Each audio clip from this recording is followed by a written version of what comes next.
바울 사도의 고린도 사역을 그리고 있습니다. 바울이 고린도에 오기 전에 어디에 있었지요? 아테네에 있었습니다. 아테네에서의 바울 사역은 대실패였습니다.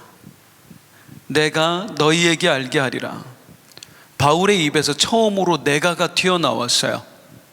지금까지 바울은 어디 가든지 주께서 그러던 사람이에요. 그 바울이 갑자기 내가 하랴 그래요. 내가. 당연히 사역도 시원치 않았습니다. 바울이 했던 그 어떤 전도 사역보다도 가장 적은 열매를 맺었어요. 당연하죠. 하나님이 하실 일을 사람이 하니 무슨 열매가 있겠습니까? 바울이 왜 그랬을까요? 도대체 두 가지 이유 있어요. 처음에 감정 조절에 실패했습니다. 바울은 아테네에 갔다가 굉장히 분노한 상황이었어요. 온 도시에 우상이 가득한 거예요. 그런데 단지 이것 때문에 바울이 분노하고 감정 실패했느냐? 아닙니다. 너무나 힘든 일의 연속이었어요. 데살로니가에서 전도도 안 되지요. 그나마 전도 좀 될 뻔했더니 죽을 뻔했지요. 베레아에서 전도 좀 되나 해보니까 또 죽이려고 쫓아오지요. 아테네로 도망왔는데 여기서 정말 마음이 무너져 내리는 거예요. 디모데는 또 신라는 살았는지 죽었는지도 모르고. 우리가 감정적으로 나를 다스리지 못할 때에, 사랑하는 여러분, 내가가 튀어나옵니다. 우리는 하나님의 손을 놓아버릴 수가 있어요. 그래서 항상 무릇 지킬 만한 것 중에 더욱 내 마음을 지켜라. 이거 정말로 필요한 거예요. 왜 바울이 이렇게 되었을까요? 교만이었습니다. 아테네에 딱 왔더니요, 내 전공 분야가 펼쳐져 있는 거예요. 대가말리알 문화생입니다. 토론이라고 하면 누구보다도 자신이 있었어요. 이야, 내가 너희들 콧대를 그냥 납작하게 해주마. 설교도 정말 잘했습니다. 흠잡을 데 없이 했어요. 그런데 열매가 없어요. 전혀 그 설교로 마음을 열 수가 없는 거예요. 교만은 패망의 선봉이요 넘어짐의 앞잡이니라. 마음을 잃어버렸고 또 어느샌가 교만이 튀어나왔고, 이래서 아테네의 사역은 대실패였습니다. 도망치듯 아테네를 빠져나와서 간 곳이 고린도였습니다. 이제 고린도 사역에 대해서 오늘 말씀을 드릴 텐데, 먼저 고린도가 어떤 곳이냐? 고린도는 항구 도시였습니다. 항구 도시의 특성상 굉장히 상업이 발달됐죠. 로마 제국 전역에서 있잖아요. 먹고 살 것 없는 사람들이 모이는 곳, 그게 고린도였습니다. 거기로 간 거예요. 또한 고린도는 도덕적으로 굉장히 타락한 도시였습니다. 특히 성적으로 문란함이 이루 말할 수가 없었어요. 바울이 지금까지 다녔던 곳들도 다 성적으로 타락한 곳이었는데 그 중에서도 고린도는 넘버원이었습니다. 이 고린도 사람들이 섬기는 신이 있었어요. 여신, 아프로디테 여신입니다. 비너스라고도 얘기하죠. 비너스 무슨 여신이에요? 사랑의 비너스. 속옷 광고 아니에요? 사랑의 여신이라고 불리는 비너스, 아테네 여신을 섬겼습니다. 이 아테네 여신에는, 신전에는요, 그 당시에 창녀들이 약 신전 창녀들이 1000명 정도가 항시 대기하고 있었습니다. 그래서 당시에 누군가 너무나 문란하게 살거나 방탕하게 살면 뭐라고 사람들이 얘기했냐면, 너 참 고린도 사람 같다, 그렇게 얘기했어요. 참 고린도스럽다. 그런 도시가 바로 고린도였습니다. 그러면 바울은 왜 하필 이런 곳으로 갔을까요? 첫 번째, 어쩔 수 없었어요. 지금 어디서 왔다고요? 아테네에서 왔다고요. 근데 아테네의 위치를 보면 동쪽과 남쪽은 바다예요. 갈 수가 없어요. 이제 갈 길은 북쪽 아니면 서쪽입니다. 그런데 북쪽으로는 갈 수가 없어요. 거기서 도망쳐 온 거거든요. 북쪽으로 올라가면 거기 데살로니가 있고 베레아가 있는 거예요. 나 죽이려고 하는 사람들이 다 자연적으로 갈 곳 한 군데밖에 없죠. 어디예요? 서쪽입니다. 그 서쪽 가장 가까운 곳에 있는 도시가 바로 고린도였어요. 왜 바울은 고린도로 갔을까? 현실적인 문제 때문이었습니다. 지금 베레아에서 갑자기 도망쳐 나왔습니다. 그리고 동료들도 지금 잃어버린 상황이었어요. 거기다 아테네에서도 급하게 빠져나왔어요. 퀴즈, 수중에 돈이 떨어졌을까요? 떨어졌을까요? 떨어졌죠. 돈이 있어야 먹고 살지. 돈을 구하기에 최적의 장소, 상업의 도시 고린도였습니다. 그래서 바울이 어쩔 수 없는 선택이기도 했고 이제 자연적으로 서쪽에 있는 고린도로 갑니다. 그런데 이 고린도에서 바울은 하나님의 놀라운 은혜를 경험합니다. 평생에 잊을 수 없는 만남을 여기서 갖게 돼요. 그리고 바울은 또 한 번 여기에서 그 만남들을 통해서 인생의 영적인 터닝 포인트를 맞이합니다. 자, 오늘은 이 고린도에서 바울이 가졌던 아주 소중한 만남들을 소개해 드릴 텐데요. 그 중에 첫 번째 만남, 너무나 여러분들이 잘 아시는 사람들입니다. 바로 아굴라와 브리스길라 부부와의 만남입니다. 바울의 사역에 있어서는 늘 대단한 동역자들이 있었습니다. 실라, 디모데, 누가, 오네시모, 대단한 사람들 다 곁에 있었어요. 바울의 그 엄청난 사역은 결코 바울이 혼자 한 게 아닙니다. 그 동역자들과 함께 한 거예요. 그런데 바울의 동역자들 중에서도 한 손에 꼽힐 정도의 사람들, 그게 바로 이 아굴라와 브리스길라 부부였습니다.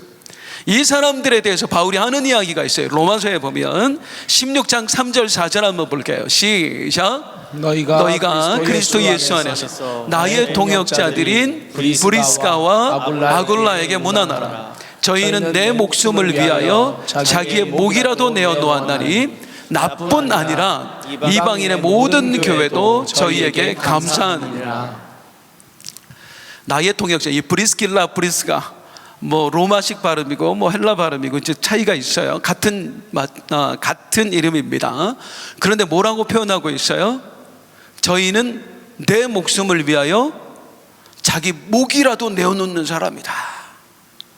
정말 자기들의 생명처럼 나를 아껴주고 나와 함께하는 사람이다.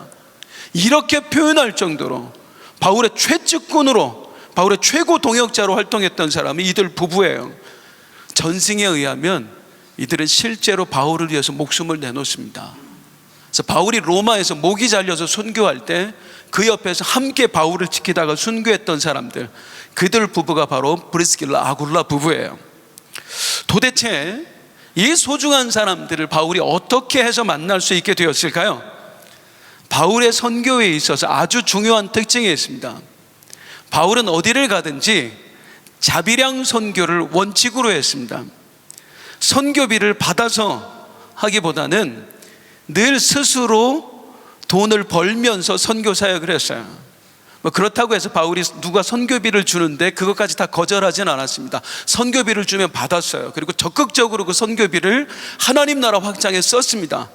단지 바울은 선교 사역을 하는 중에 자기 의식주는 자기가 스스로 해결했어요. 이게 바울이에요. 그러면 이제 궁금해지죠. 도대체 바울이 무엇으로 돈을 벌었을까? 바울은 천막 기술자였습니다. 천막 짓는 기술이 있었어요. 얼핏 보면 좀 천한 직업으로 여겨질 수 있는데요, 절대 그렇지 않습니다. 이 당시 2000년 전에 로마 시대였습니다. 로마 제국은 1년 365일 전쟁이 끊이지 않는 나라였어요. 수많은 곳을 정복하기 위해서 군대를 파병하는 그런 나라였습니다. 자, 군대가 나가서 싸울 때 가장 필요한 게 뭘까요? 의식주입니다. 그 중에서도 천막이 반드시 필요한 거예요. 이 군인들이 몸을 막사, 이 군대 막사를 짓는 게 바로 천막치기들이었습니다. 군수물자 만드는 사람, 대단히 중요한 직업이었어요. 최고 기술자 중에 하나였습니다. 그리고 또한 그 당시는 군대뿐만 아니라 지금처럼 어디를 가든지 호텔이 있고 그런 때가 아니었잖아요.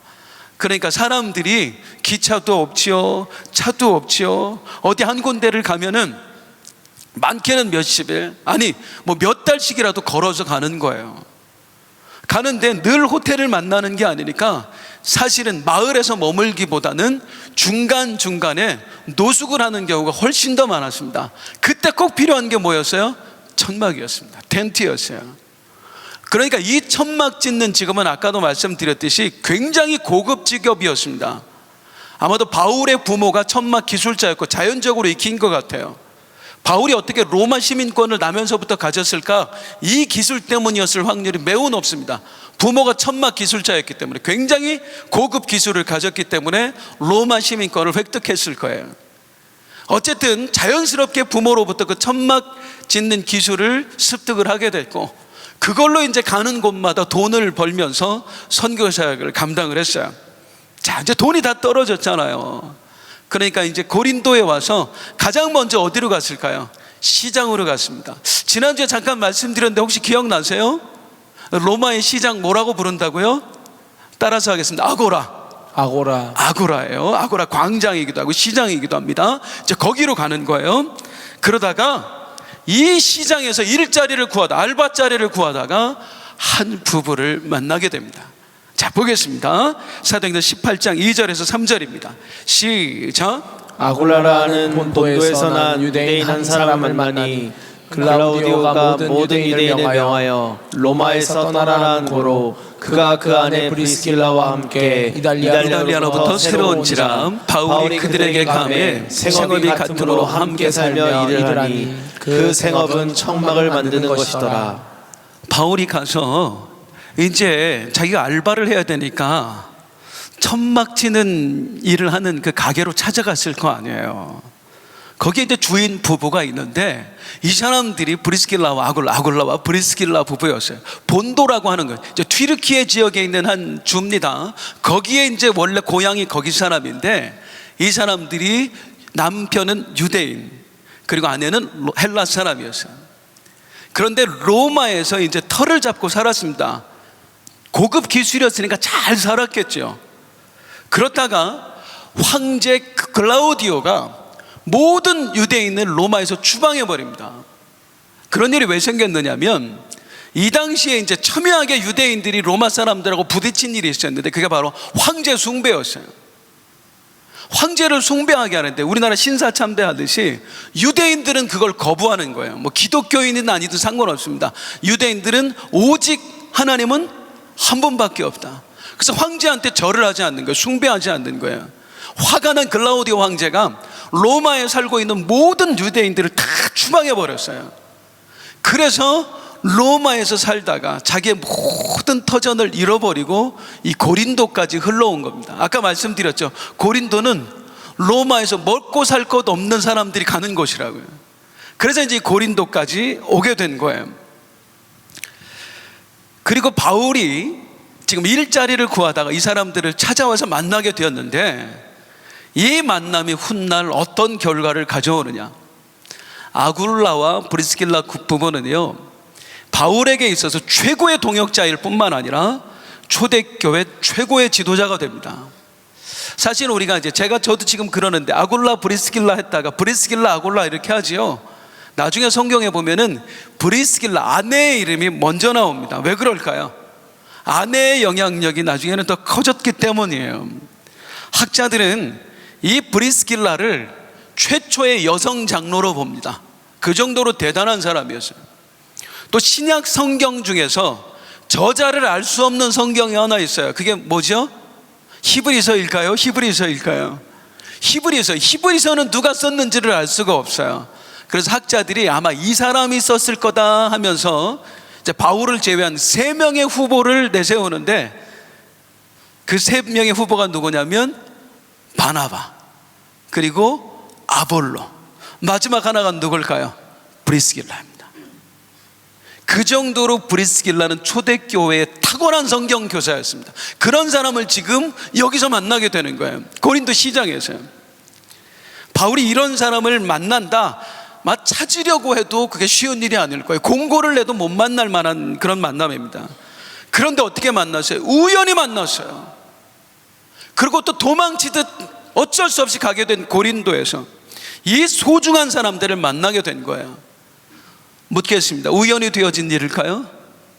성령님이 하신 일입니다. 아멘. 성령님께서 바울의 걸음을 인도하셔서 이 너무나 소중한 하나님의 사람들을 만나게 하신 거예요. 아멘. 하나님의 인도하시면 우연이란 없습니다. 아멘. 도망치는 길까지도 인도하시는 우리 은희 하나님이세요. 아멘. 그런데 이 만남을 이제 바울의 입장이 아니라 이 두 부부의 입장에서 한번 보잔 말이에요. 본도 출신이었어요. 뭐 지방 사람이었습니다. 그런 사람들이 제국의 수도에 가서 나름대로 터전을 잡고 살았어요. 정말 열심히 살았습니다. 그렇게 되기까지 과연 쉬웠을까요? 어떻게 보면 이민자잖아요. 그 사람들이 그 로마라고 하는 황제가 살고 있는 도시에서 터를 잡고 사는 게 쉬웠겠어요? 피눈물 나는 일이 있었을 거예요. 제가 미국에서 그 미국 시민권을 취득한 우리 교포들을 만나서 얘기를 듣는데 한 분 한 분 스토리가 없는 분들이 없어요. 다 그냥 눈물의 이야기들이에요. 그 중에 한인으로서 굉장히 성공한 사업가 집사님을 한 분을 만났어요. 이분이 처음 자기가 미국 가서 살아온 이야기를 하는데 처음에 딸 때문에 갔어요. 딸을 살리려고. 한국에서는 도저히 수술할 수 없는 그런 질병이어서 그 당시만 해도 한국 의술이 별로였기 때문에 이제 딸을 살리려고 미국에 간 거예요. 그리고 이제 나중에 결국에는 이제 미국에 터를 잡고 사는데 나름대로 한국에서 잘 살았던 분입니다. 자기 직업이 뭐였느냐면은 지붕에 페인트 칠하는 일이었대요. 이거 뭐 괜찮겠지 하는데요, 캘리포니아에서 온종일 지붕에 올라가 있는 건 거의 죽습니다. 그 뙤약볕이 어느 정도로 이 태양이 강한지요, 제가 한 교회를 방문해 봤더니 그 교회는 이제 장로로 피택이 되잖아요. 피택이 되면 1년 동안 주차 봉사해야 돼요. 그 뙤약볕에서. 그 주차 봉사가 싫어서 장로를 안 하는 사람들이 엄청나게 많대요. 온종일 있으면 거의 죽을 것 같으니까. 그 정도로 뙤약볕이 내리는 그 캘리포니아예요. 그런데 거기서 지붕에 올라가서 페인트를 칠한다. 그런 과정을 겪어서 자기가 나름대로 사업에 성공을 했으니까 지나온 세월을 보면 너무나 그냥 눈물 나고 지금 이루어낸 게 너무나 소중한 거예요. 이 아굴라와 브리스길라 부부가 그랬습니다. 피눈물 나는 과정을 통해서 로마에서 터를 잡았을 거예요. 그런데 갑자기 하루아침에 모든 걸 다 잃어버리는 겁니다. 유대인들 다 떠나라. 유대인들 다 떠나라. 가지고 나올 수 있었겠어요? 아무것도 못 건지고 그냥 거기를 떠나야 되는 거예요. 그리고 고린도로 먹고 살겠다고 가는 거예요. 안산이랑 비슷했습니다. 안 산다 하면서 사는 데가 고린도예요.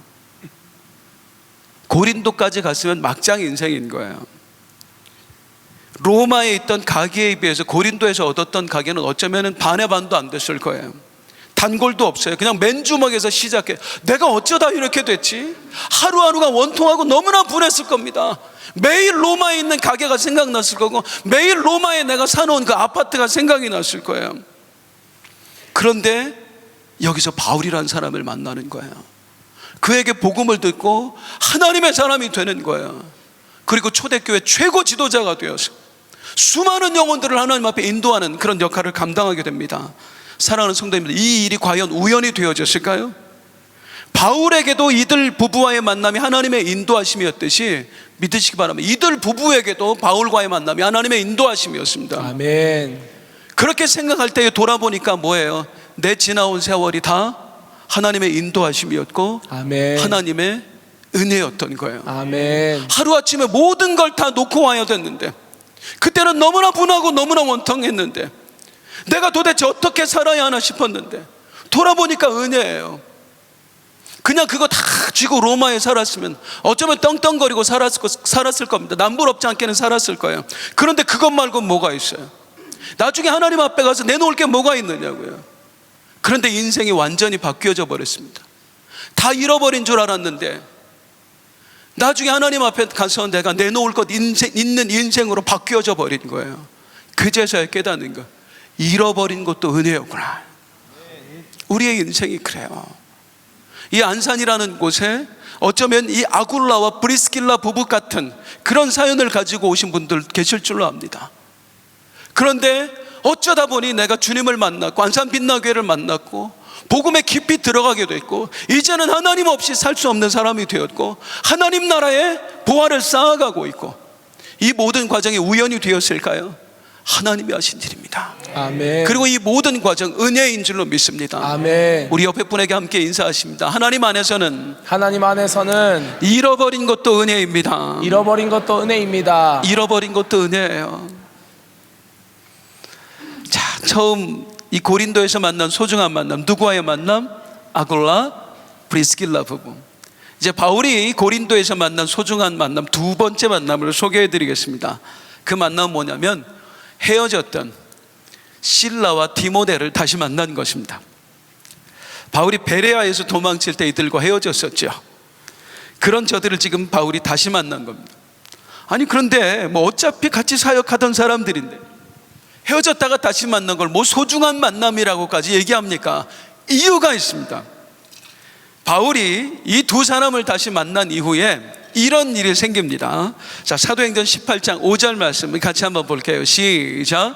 실라와 디모데가 마게도냐로부터 내려오매 바울이 하나님의 말씀에 붙잡혀 유대인들에게 예수는 그리스도라 밝히 증언하니.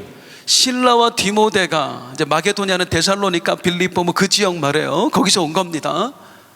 실라와 디모데를 만난 다음에 갑자기 바울이 어떻게 됐대요? 하나님의 말씀에 붙잡혔대요. 그리고는 열심히 유대인들에게 예수는 그리스도라고 밝히 증언했대요.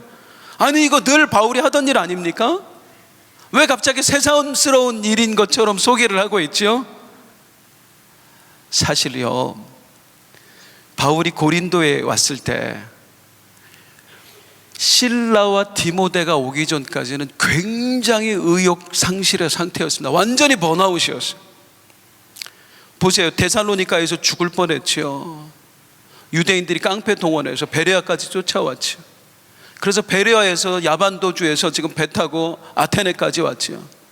아테네에서도 뭐 내가 하다가 열매도 없죠.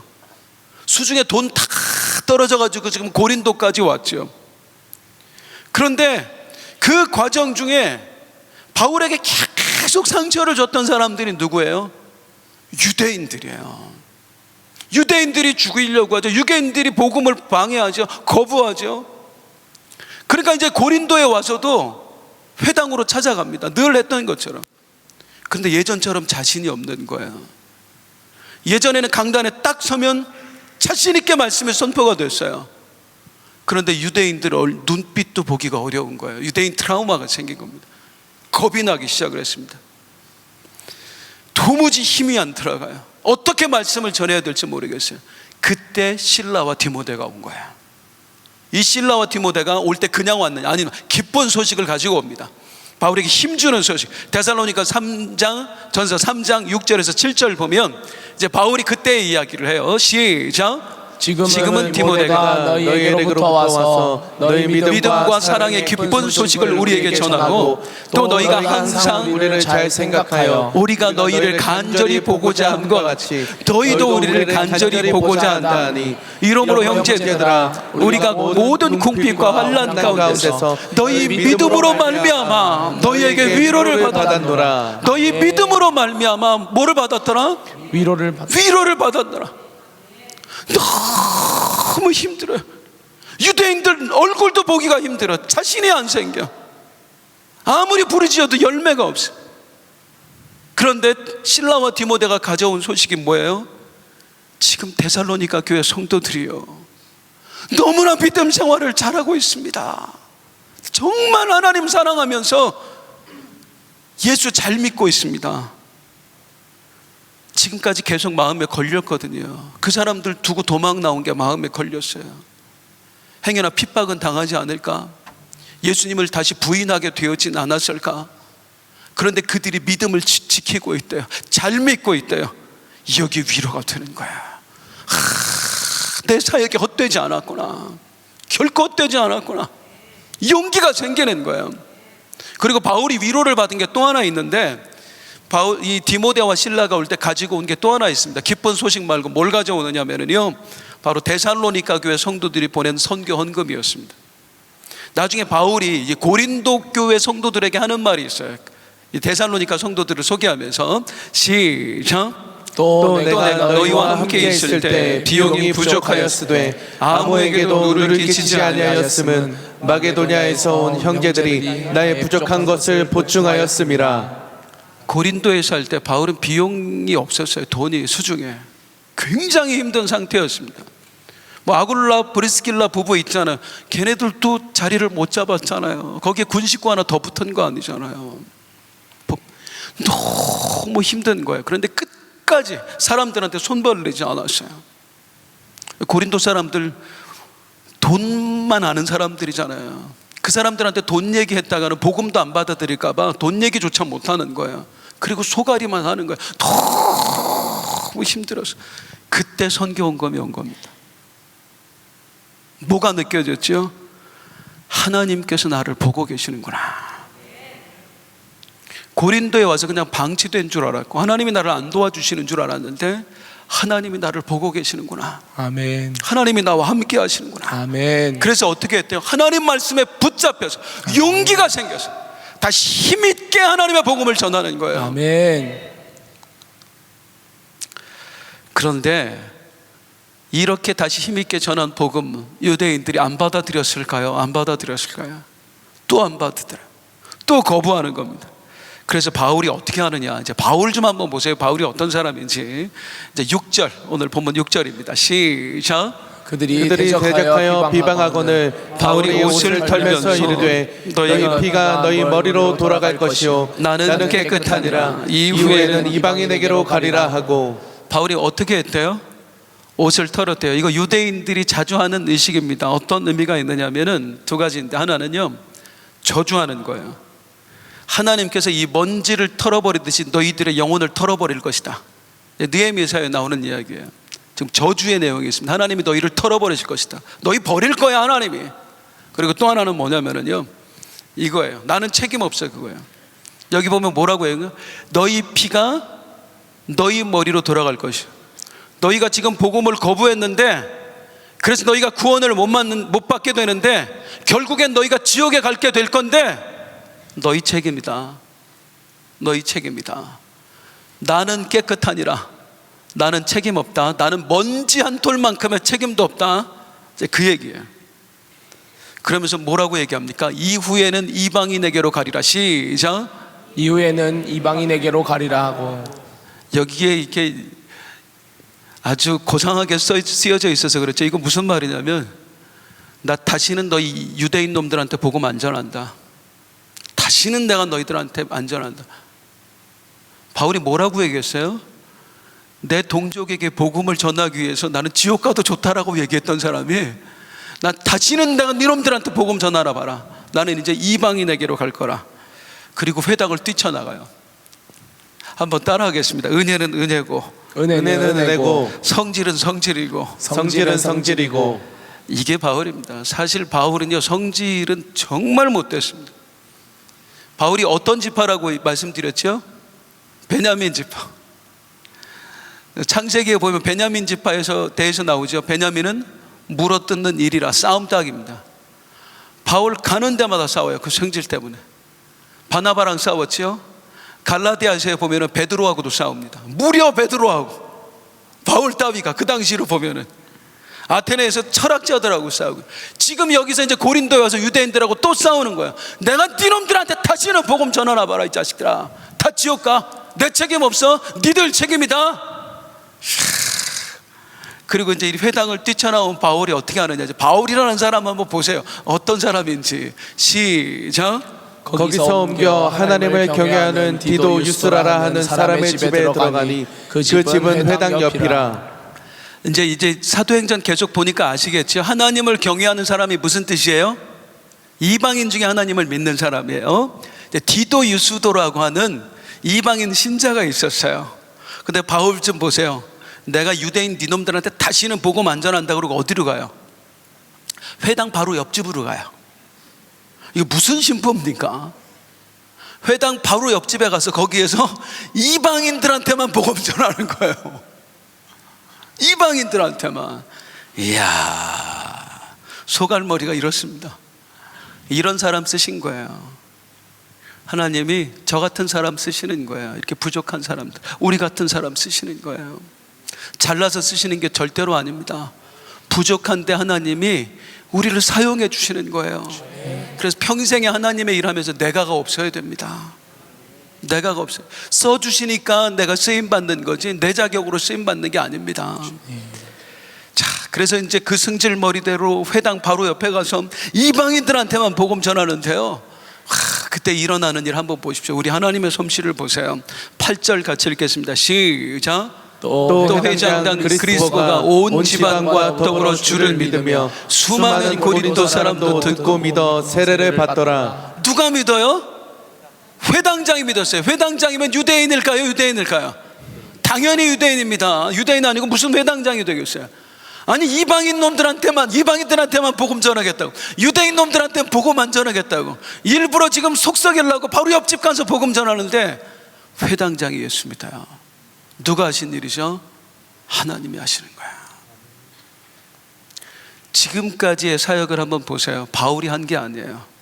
하나님이 하신 거야. 아멘. 나는 유대인한테 복음 안 전할 거야. 회당 뛰쳐나와서 그리고 나서 바로 이방인의 집에 가서 이방인들한테만 복음 전하는데 유대인이 복음을 듣고 예수 믿어요. 그냥 유대인도 아니에요. 회당장이 예수 믿었어요. 그리고 수많은 사람들이, 고린도 사람들이 복음을 영접하게 됩니다. 따라서 하겠습니다. 주님이 하십니다. 주님이 하십니다. 다시 한번, 주님이 하십니다. 주님이 하십니다. 주님이 하시는 거예요. 아멘. 물론 사도행전 보면 그때마다 바울을 보면서 너무나 깜짝 놀라요. 대단합니다. 정말 우리랑 비교도 할 수 없는 사람이에요. 그런데 그 바울의 모든 사역 바울이 한 거 아닙니다. 주님이 하셨어요. 아멘. 주님이 하시는 거예요. 우리의 인생 주님이 이끌어 가시는 줄로 믿습니다. 아멘. 누가 가장 놀랐을까요? 바울이 놀라죠. 이방인들한테만 복음 전했는데 회당장이 예수 믿어? 갑자기 막 사람들이 몰려와 회당 옆집으로. 이게 무슨 일이지? 도대체 왜 이런 일이 생기는 거지? 이제 여기서 바울에게 있어 고린도에서 소중한 만남, 세 번째 만남이 이루어집니다. 그것은 누구와의 만남이냐면 바로 우리 주님과의 만남이었습니다. 그냥 만난 거 아니에요. 주님이 바울을 찾아와 주셨습니다. 어떻게? 환상 중에. 그 장면 보겠습니다. 18장 9절입니다 시작. 밤에 주께서 환상 가운데 바울에게 말씀하시되 두려워하지 말며 침묵하지 말고 말하라. 주님이 말씀하세요. 환상 중에 바울아, 뭐 하지 마라? 두려워하지 마라. 두려워하지 말라고 왜 말씀하세요? 두려워하니까 말씀하시는 거예요. 두려워하니까 말씀하시는 거예요. 두려워하니까요. 무엇을요? 유대인이 지금 너무 두렵다니까요. 유대인 트라우마예요. 눈도 못 마주쳐요. 말씀을 선포할 수도 없어요. 자신이 없어. 또 죽을까봐, 또 거부할까봐, 그 실패감 때문에, 거부감 때문에. 유대인 트라우마, 이거는 그냥 제가 단순히 지어낸 말이 아닙니다. 바울은 정말로 고린도에 있는 유대인들을 두려워했습니다. 훗날 바울이 고린도 교회에 보낸 편지를 보면 자기의 그때의 심정을 이렇게 표현을 해요. 고린도전서 2장 3절입니다 시작. 내가 너희 가운데 거할 때 약하며 두려워하며 심히 떨었노라. 약하며 두려워하며 심히 떨었노라. 누가 한 말이에요? 천하의 바울이 한 말이에요. 바울도 한낱 약한 사람이었습니다. 바울의 이 말, 내가 너희 가운데 거할 때, 내가 고린도에 있을 때 정말 약하고 내가 두려워하고 내가 심히 떨었노라. 이 문장을 보면서요 감동스럽더라고요. 무엇이 감동스러우면 이 약한 사람이 그동안 그 일들을 해냈던 거야. 강한 사람이 아니었어요. 엄청나게 약한 사람이었어요. 우리랑 똑같이. 그 약한 사람이 죽을 병에 걸렸다가 살아나서 그 험한 타우르스 산맥, 백두산보다 높은 산맥을 걸어서 넘었던 거예요. 복음 전하겠다고. 이 약한 사람이 루스드라에서 돌에 맞아 죽었다가 그 다음날 깨어나자마자 다른 곳에 복음 전하겠다고 또 간 거예요. 그 약한 사람이 자기를 죽이려고 하는 사람들에게 또다시 복음 전하겠다고 걸어갔던 거예요. 이 약한 사람이요 빌립보에서 40에 하나 감한매를 맞을 그 순간에도 오로지 유대인들에게 복음 전하겠다는 그 일념으로 끝까지 자기가 로마 시민권자인 걸 안 밝힌 거예요. 지금까지 바울이 해왔던 사역, 누구보다 강해서 그 사역을 했던 게 아닙니다. 강해서가 아니라, 누구보다 강해서가 아니라 누구보다도 주님 사랑했기 때문이에요. 아멘. 누구보다도 영혼을 사랑했기 때문이에요. 아멘. 그래서 바울이 지금까지 그 모든 시련을 감당해 왔던 것입니다. 그런데 그랬던 그가 지금 드디어 지친 거예요. 내가 약하며 두려워하며 심히 떨었노라. 누구라도 이렇게 될 수 있습니다. 누구라도 이 영적 침체가 찾아올 수 있고요, 인생을 살다가 또 사역을 하다가 누구라도 번아웃 되는 순간을 맞이할 수가 있어요. 작년에 이 금요 성령 터치를 마치고 한 젊은 남자분이 밖에서 기다리고 있다가 이제 저를 만났어요. 잠깐 기도를 좀 받고 싶다고 해서 누구시냐고, 우리 성도님은 아니신 것 같다 했더니 목사님이시더라고요. 젊은 목사님. 그래서 이제 제 방으로 갑시다. 그래서 같이 가서 대화를 하는데, 어느 한 교회에 담임 목사로 청빙을 받아 갔었어요. 그래서 참 열심히 사역을 했어요. 젊은 분이니까 대단하더라고요. 그런데 갑자기 공황장애가 찾아오는 거예요. 공황장애가. 성도들하고 눈을 못 마주치는 거야. 이 강단에 두렵고 떨려서 올라갈 수가 없는 거예요. 설교를 할 수가 없는 거예요. 그래서 청빙 받아간 지 몇 개월 만에 결국에는 사표를 내고 말았어요. 그리고 저한테 와서 묻는 게 뭐냐면, 내가 잘한 거냐고. 이 사역자들이 사역을 하다가 그만두면 죄책감이 생기거든요. 하나님 앞에 내가 잘못한 건 아닐까? 정말 하나님이 싫어하는 일을 내가 한 거 아닐까 때문에 너무 힘들거든요. 그래서 제가 그렇게 얘기했어요. 아니, 태어날 때부터 목회하려고 태어나셨습니까? 우리 그냥 태어나서 살다 보니까 어느 날 주님 만났고 주님이 좋아서 목회하게 된 거지, 하나님이 우리 목회하려고 태어나게 하셨습니까? 아니에요. 우린 목사 아니어도 괜찮아요. 힘든데 왜 사역하려고 하세요? 사람 눈도 못 마주치면서, 강단에 설 수 없다면서요. 그럼 평안하게 그냥 사세요. 지금 알바 하신다고요? 열심히 하세요. 직장 다니세요. 힘겨워하는 사람한테 뭐라고 하실 우리 하나님 아니세요. 그러니까 그 상태로 그냥 약한 대로 할 수 있는 것만 하세요.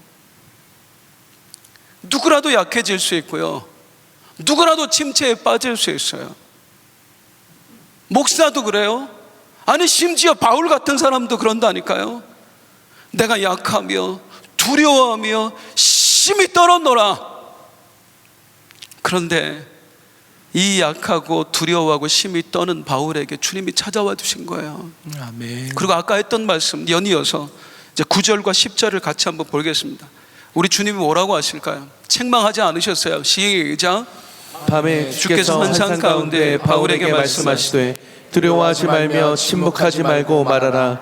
내가 너와 함께 있음에 어떤 사람도 너를 대적하여 해롭게 할 자가 없을 것이니 이는 이 성 중에 백성이 많음이라 하시더라. 바울아, 두려워하지 마. 바울아, 두려워하지 마. 아멘. 우리 주님 정말 감사하지 않아요? 아멘. 야, 내가 너와 함께 하는데 왜 못 믿어? 왜 두려워? 왜 떨어? 두려워하지 마. 아멘. 그리고 침묵하지 말고 말해. 저들이 안 받아들인다고 해서 그렇게 겁먹고 안전하고 있으면 안 돼. 침묵하지 마. 입을 열어. 그리고 계속 하시는 말씀이 뭐예요? 내가 너와 함께 있음에. 따라하겠습니다. 내가 너와 함께 있음에. 내가 너와 함께 있음에. 내가 너와 함께 해줄게. 내가 너와 함께 해줄게. 그리고 뭐라 그래? 내가 너를 지켜줄게. 아무도 너를 해치지 못하도록 내가 너를 지켜줄게. 아멘. 그리고 나서 이제 바울을 결정적으로, 바울이 일어날 수밖에 없는 한마디를 던지세요. 뭐라고요? 이 성 중에 내 백성이 많음이라 하시더라. 네 눈에는 복음을 안 받아들이는 사람만 보이냐? 내 눈에는 구원받을 사람만 보인다. 그러니 네 복음을 안 받아들이는 사람 보면서 절망하지 말고 두려워 떨지 말고, 내가 보는 구원받아야 될 영혼들도 또 함께 보면서 일어나라. 아멘.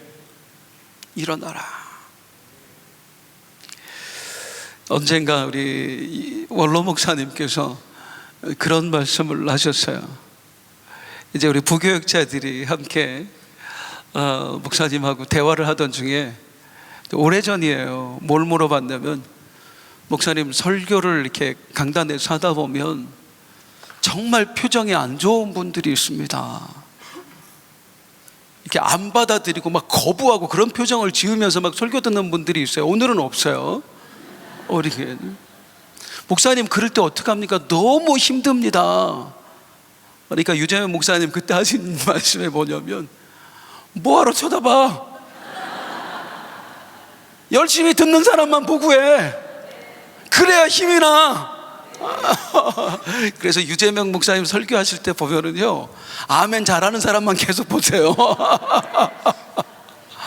우리 주님이 그렇게 말씀하시는 거예요. 아니, 사역을 하는데 왜 너를 거부하는 사람만 봐? 왜 너를 힘들게 하는 사람만 봐? 왜 복음을 안 받아들이는 사람만 보고 절망하고 있어? 그러지 마. 복음 받아들일 사람이 아직도 많이 있어. 아멘. 그 사람들 보고 사역해. 아멘. 여기서 이제 바울이 깨닫습니다. 그랬구나. 또 내 눈으로 봤구나. 또 내가 하려고 했구나. 이 주님을 만나고 바울이 다시 용기를 냅니다. 그리고 사역을 하는데요, 그 두려워 떨었던 고린도에서 얼마나 사역을 하는지 한번 볼까요? 11절 마지막입니다. 시작. 1년 6개월을 머물며 그들 가운데서 하나님의 말씀을 가르치니라. 1년 반을 거기서 용기를 내서 하나님의 말씀을 가르칩니다. 그리고 그 유명한 고린도 교회가 세워지는 거예요. 저는 조금 전에 바울이 우리 주님을 만난 것을 두고, 바울이 고린도에서 만났던 소중한 만남 중에 세 번째 만남이라고 말씀을 드렸습니다. 아니, 무슨 만남이라고까지 표현하십니까? 늘 주님과 함께 하는 거 아니에요? 제가 주님이 환상을 보여주셨다는 걸 만남이라고 표현한 이유가 있어요. 냉정히 말해서 바울은 주님께서 이 환상으로 찾아오시기 전까지는 주님을 떠난 상태였습니다. 몸은 주님 곁에 있었습니다. 감정도 주님 곁에 있었어요. 여전히 바울은 주님을 사랑했고 또 영혼을 사랑했습니다. 하지만 그건 껍데기 현상일 뿐이었어요. 바울의 몸이 아닌, 또 바울의 감정이 아닌 바울의 중심은 하나님을 떠나 있었습니다. 그 증거가 무엇입니까? 두려움이에요. 주님을 의지하는 마음보다 사람을 향한 두려움이 더 컸다는 건 바울의 중심이 주님을 떠나 있었다는 거예요. 바울이 주님 안에 있었을 때는요, 죽음도 두렵지 않았어요. 바울의 중심이 주님을 향해 있었을 때는요, 40에 하나 감한 매를 맞을 때도 두렵지 않았고요, 감옥에 있을 때조차 바울은 찬송을 불렀던 사람이에요. 그런 바울이 두려워하고 있어요. 중심이 벗어난 거예요. 또한 바울이 중심이 주님을 떠났다는 건 뭐냐면, 더 이상 영혼이 귀하게 여겨지지 않는 겁니다. 이전까지의 바울은 유대인을 구원하기 위해서라면 내가 지옥 가도 좋다라고 생각하는 사람이었어요. 그 정도로 영혼을 사랑하는 마음이었어요. 사랑하는 성도님들, 묻겠습니다. 영혼 사랑의 마음 누가 주시는 겁니까? 하나님이 주시는 겁니다. 그건 사람이 갖는 마음이에요. 하나님이 주시는 마음이에요. 그런데 그 마음이 어느 날 사라져 버렸어요. 똑같은 유대인이에요. 이전에도 이들은 복음을 거부했고, 이전에도 바울을 죽이려고 했던 사람들이에요. 근데 예전에는 주님 안에 있을 때는요, 그 사람들을 위해서 내가 지옥 가도 좋다라고 생각했었어요. 그 정도로 그 영혼이 사랑스러웠어요. 그런데 더 이상 사랑스럽지 않아. 영혼이. 니들이 거부해? 다시는 내가 니놈들한테 복음을 전하나 봐라. 나는 이제 이방인에게 갈 거다. 중심이 예수님을 벗어난 겁니다. 감사한 것은 바울의 중심이 예수님을 벗어났다고 해서 예수님이 책망한 게 아니라 그를 다시 찾아와 주셨다는 거예요. 아멘. 두려워하지 마. 아멘. 내가 너와 함께 하고 있어. 아멘. 내가 바라보고 있는 영혼을 너도 함께 바라봐야 돼. 아멘. 사랑하는 성도님들, 바울 같은 사람의 중심도 주님을 떠날 수 있어요. 몸은 곁에 있지만, 감정은 주님 곁에 있지만 그 중심은 주님 곁을 떠날 수 있어요. 우리 중에 누구라도 그렇게 될 수 있다는 것입니다. 내가 지금 예배하고 있다가 중요한 게 아니고요, 내가 오늘 나와서 기도하고 있다고 중요한 게 아니라 냉정하게 내 삶 전체를 보세요. 내 중심이 어디에 있는지, 내가 어디에 보화를 쌓고 있는지, 나에게 지금 현재 가장 소중한 것이 무엇인지. 우리 주님께서 나에게 원하시는 것은 내 몸뚱이도 아니고요, 나의 감정도 아닙니다. 성경은 분명하게 이렇게 말씀합니다. 나의 구하는 제사는 상한 심령이라. 하나님은 나에게 중심을 원하세요. 어떤 상황에도, 어떤 유혹에도, 어떤 아픔에도 흔들리지 않는 중심이에요. 그 중심이 있으십니까? 그 중심이 주님을 향해 있으십니까? 오늘 함께 찬양하고 함께 기도하면서 간절하게, 주님, 내가 당신 안에 머물기를 소망합니다. 아멘. 이 소원을 아뢰는 이 밤이 되기를 주님의 이름으로 축복합니다. 아멘. 함께 일어나서 찬송할게요.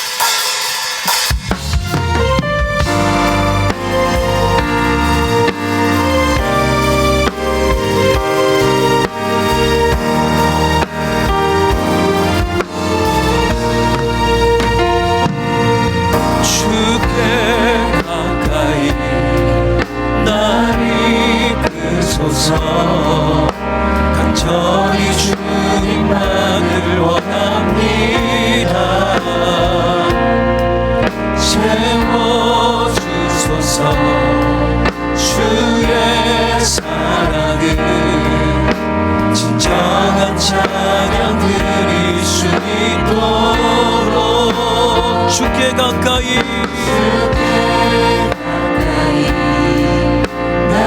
우리 주님의 주변에 머물지 마시고요, 주님의 안으로 들어가세요. 그분 안으로 함께 들어가십시다.